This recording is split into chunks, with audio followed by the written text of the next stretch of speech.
ముఖ్యంగా ఇవాళ మన V3 న్యూస్ ప్రేక్షకులందరికీ first of all very good morning అండి. అండ్ ఇవాళ నేను ఉన్నది మన IDPLలో ఉన్న హైదరాబాద్ క్యాన్సర్ సెంటర్ దగ్గరకు వచ్చాను. అండ్ ఇప్పుడు మనతో పాటు ఉన్నారు డాక్టర్ సురేంద్ర గారు. సో నమస్కారం డాక్టర్ గారు. నమస్కారం అండి. I'm doctor Surendra. I'm consultant medical oncologist at Hyderabad Cancer Center, which is in Balanagar, Hyderabad. యాక్చువల్గా ఈ క్యాన్సర్ సెంటర్ అనగానే సార్ మేము చాలా విన్నాం అనమాట. అంటే బయట ఒక పేషెంట్కి బయట ఎక్కడో ట్రీట్మెంట్ తీసుకుంటుంటే ఒక ఫ్యామిలీ మొత్తం రోడ్డు మీద పడతారు. ఎందుకంటే క్యాన్సర్ అంటే చాలా డేంజరస్ డిసీజ్ అని చెప్పి చెప్తుంటారు.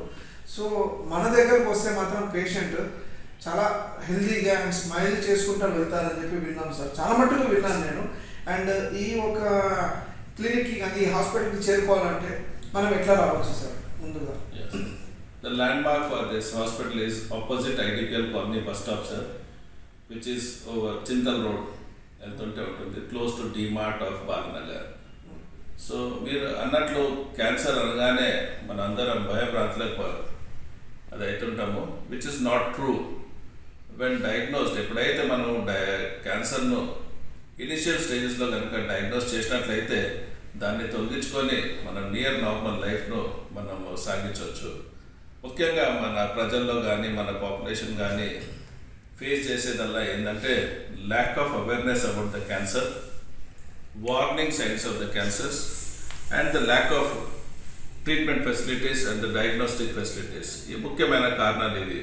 ఎప్పుడైతే మనకు అవగాహన లేదనుకోండి, వార్నింగ్ సైన్స్ గురించి మనకు అవగాహన లేనప్పుడు మనము క్యాన్సర్ను ఇగ్నోర్ చేసుకుంటూ దాన్ని మితిమీరిపోయిన స్టేజ్కి వచ్చినప్పుడు మనం దాన్ని గుర్తించుకోవడం జరుగుతుంది. ఎప్పుడైతే ఇది మితిమీరిపోయిన స్టేజ్కి వచ్చేస్తుందో అప్పుడు ట్రీట్మెంట్ అనేది చాలా కష్టంగా ఉంటుంది. అలాగే ట్రీట్మెంట్తో పాటు అవుట్కమ్ కూడా చాలా చాలా దురదృష్టం వల్ల అది డెసిమల్కి చేరుతుంది అన్నట్టు. ఎప్పుడైతే మనం డయాగ్నోస్ ఎర్లీ స్టేజెస్లో కనుక చేసినట్లయితే with less pain, with less trauma and with less cost మనం క్యాన్సర్ను తొలగించుకోవచ్చు. ఇవాళ మనందరికీ కూడా తెలిసింది, మన పాపులేషన్లో ఏంటంటే ఒక్క మనిషి క్యాన్సర్ కనుక గురైనట్లయితే మొత్తం ఫ్యామిలీ డిస్టర్బ్ అయిపోతుంది. అది ముఖ్యంగా మన ఫైనాన్షియల్ ఆర్ ఎకనామిక్ ఈక్విలిబ్రియంను డిస్టర్బ్ చేసేస్తుంది అన్నట్టు. ఒక క్యాన్సర్ పేషెంట్ మనం ట్రీట్ చేసినట్లయితే కొన్ని ల్యాక్స్ ఆఫ్ రూపీస్కి మనము అప్పుల్లో పడిపోతుంటాము. Most of the time cancer patients వాళ్ళ జబ్బు, వాళ్ళ అవుట్కమ్ కంటే ఎక్కువ వాళ్ళ మీద పడే భారాన్ని గురించి ఆలోచించి వాళ్ళు ఏడవడం జరుగుతుంది, డిప్రెషన్లకు పోవడం జరుగుతుంది. సో మనందరి బాధ్యత ఏంటంటే క్యాన్సర్ ఒక ముఖ్యమైన కారణాలు, రిస్క్ ఫ్యాక్టర్స్ను, అట్లాగే క్యాన్సర్ ఒక వార్నింగ్ సైన్స్ను కనుక మనం పబ్లిక్లోకి తీసుకొచ్చి అవగాహన ఇచ్చినట్లయితే చాలా వరకు మనం క్యాన్సర్ను ఎర్లీ స్టేజెస్లోనే గుర్తింపు చేయడం జరుగుతుంది.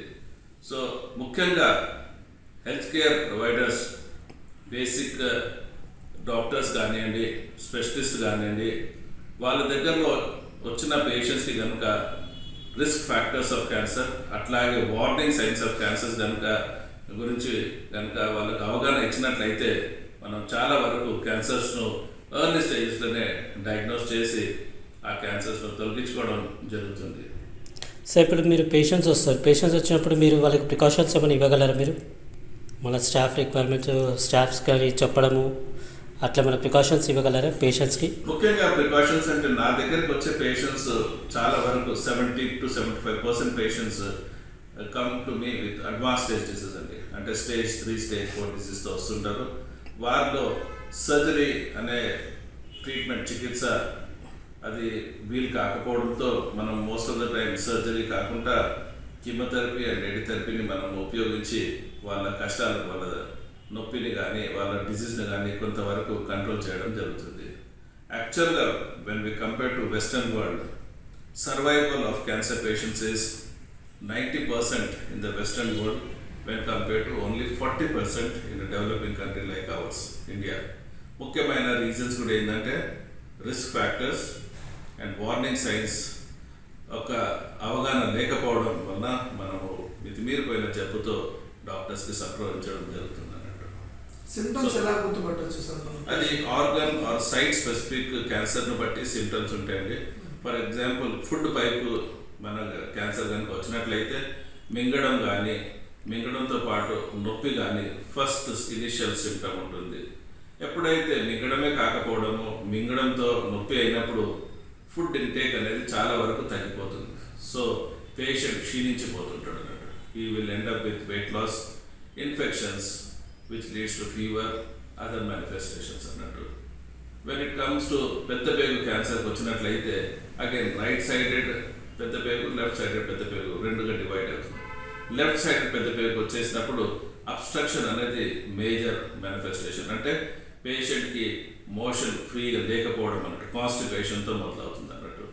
When it comes to right sided cancers again పేషెంట్కి బ్లడ్ కాకుండా మనకు alternate constipation with diarrhoea manifestations ఉంటాయి అన్నట్టు. సో ఈ యొక్క సిమ్టమ్స్, ఈ యొక్క వార్నింగ్ సిగ్నల్స్ కనుక మనం గమనించినట్లయితే మనం తొందరగా డాక్టర్ను సంప్రదించినట్లయితే ఈ యొక్క క్యాన్సర్ను ఎర్లీ స్టేజెస్లోనే డయాగ్నోస్ చేసి శస్త్రచికిత్సతో దీన్ని తొలగించుకోవడం జరిగిపోతుంది అన్నట్టు. ఇంకోటి సార్, తరచుగా నేను విన్నాను, అంటే కొంతమంది చెప్పుకోవడం కంటిన్యూస్గా జాండీస్ కూడా వస్తుంటే కూడా అది జాండీస్ అనేది మేజర్గా గ్యాల్ బ్లాడర్ క్యాన్సర్, అట్లాగే cancer of the pancreatic head of the cancer కనుక ఉన్నట్లయితే ఆ బైల్ డక్ట్స్ అనేది అబ్స్ట్రక్షన్కు గురైపోతుంది అన్నట్టు. ఈ యొక్క కారణంతో మనకు జాండీస్ ఏర్పడుతుంది అన్నట్టు. ఈ యొక్క సిమ్టమ్ను కనుక మనం తొందరగా గమనించినట్లయితే, డాక్టర్ను సంప్రదించినట్లయితే మనం దాన్ని సర్జరీతో తొలగించుకొని లైఫ్ను నియర్ నార్మల్గా మనం పొందవచ్చు అన్నట్టు. థ్యాంక్ యూ డాక్టర్ గారు, థ్యాంక్ యూ. చాలా మంచి ఇన్ఫర్మేషన్ ఇచ్చినందుకు ధన్యవాదాలు. సో చూసారు కదండి, కంటిన్యూస్గా నిరంతరం ఫాలో అవ్వండి V3 న్యూస్ ఛానల్.